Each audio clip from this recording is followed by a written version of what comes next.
Hello दोस्तों नमस्कार मु पंकज कुमार आपन सहित करूची पी के फ्रूटी चैनल को आज वीडियो होची अननोन सीरीज रो पार्ट 9 एवं ए वीडियो में जानिबा जे सब बेले दामी जिनिसर दाम शेष को अनिश्चित कोन पे रहिता है। जेतेबेले आपण कोनसी शॉपिंग मॉल को शॉप करिया जानती सेतेबेले पैंट शर्ट अथवा ड्रेस रो मूल्य सब बेले 999 899 1599 1999 एमिति रहिता है। ऑनलाइन शॉपिंग कला बेले मध्य इलेक्ट्रॉनिक्स और फैशन जिनिसर मूल्य शेष को अनिश्चित रही है। तो बहुत लोक मन में यही क्वेश्चन आसे जे दामी जिनिसर मूल्य 1 टंका कौन पे कम रही है।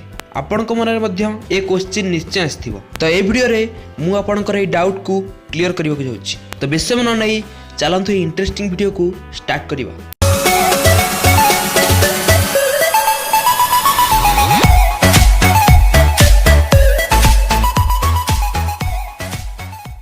तो कौन पे कंपनी 999 टंकार जिनिस को 1000 टंका करे नहीं।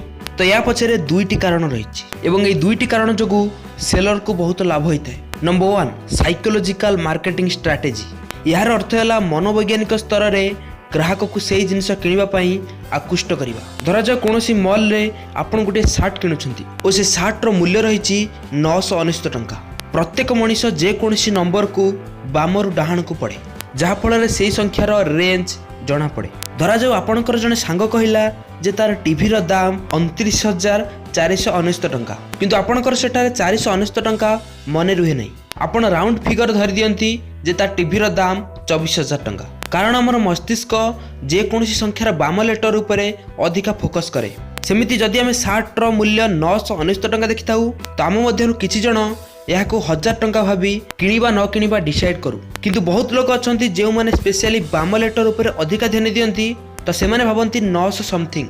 तो से माने 919 टंकार जिनिस को 900 समथिंग बोली भाभी किनि दियंती एवं सेलर मान को एमिति लोक मानकर अपेक्षा थाए जे माने लेफ्ट संख्या ऊपर अधिका ध्यान दियंती। तो ये थिला साइकोलॉजिकल मार्केटिंग स्ट्रैटेजी। एवं सेकंड रीजन हैला जेतेबेले आमे कोनोसी बड़ शॉपिंग मॉल को जाऊ तो कोनोसी जिनिस किनिला परे आमे निजर इगो जोगु बड़का 1 टंका नहीं न थाऊ और काउंटर रहिथिबा लोक को ए 1 टंका रखिदेबा पई को किछि शॉपिंग मॉल रे 1 टंका बदल रे गुटे लो क्वालिटी रो चॉकलेट दे दियंती किंतु आजि काली टॉफी खाइबा पई केही पसंद करंती नहीं। तो सेमिति केस रे आमे चॉकलेट मध्य ग्रहण करूना।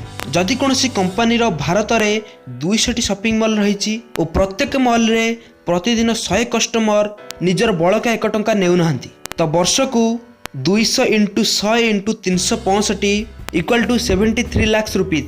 तो ये गोटे छोट हिसाब रू आमे देखिले जे 1 टंका न नवा द्वारा कंपनी रो वर्ष को 73 लाख टंका लाभ होउची एवं एई पैसा कोनोसी बुक ऑफ अकाउंट रे रेकॉर्ड हुए नहीं एवं एई पैसा को ब्लैक मनी कहा जाए। कारण एई पैसा कोनोसी बिल रे सेट न थाए जहा फल रे सेलर को दुई प्रकार फायदा हुए किंतु प्रकृत रे सेलर मान को 1 टंका जोगु कोटी कोटी टंका लाभ हुए। किंतु ऑनलाइन शॉपिंग रे केवल फास्ट रिजन टी कामे लगे। डेबिट अथवा क्रेडिट कार्ड रे शॉपिंग करिया द्वारा एक्चुअली अमाउंट कटुथिबारु ब्लैक मनी रो संभावना सृष्टि हुए नहीं। तेणु करी आपण जेतेबेले भी शॉपिंग करूछंती निजर बड़का 1 टंका निश्चय नियंतु जहा फल देशरू ब्लैक मनी रोकिबारे आपण निजर योगदान देई परिबे अथवा डेबिट कार्ड अथवा क्रेडिट कार्ड रे पेमेंट करंतु। तो एथिला प्रकृत कारण जेउंथि कोनोसी सामग्री मूल्य 1 टंका कम रखा जाए। वीडियो भल लगे वीडियो को निश्चय लाइक करंतु एवं ता सहित निज सांग मान सहित ये वीडियो को निश्चय शेयर करंतु एवं तांकु मध्य ए इंटरेस्टिंग टॉपिक विषय जानतु। तो आज पे एतिकी पुणी देखा नेक्स्ट इंटरेस्टिंग वीडियो रे। जय हिंद, वंदे मातरम।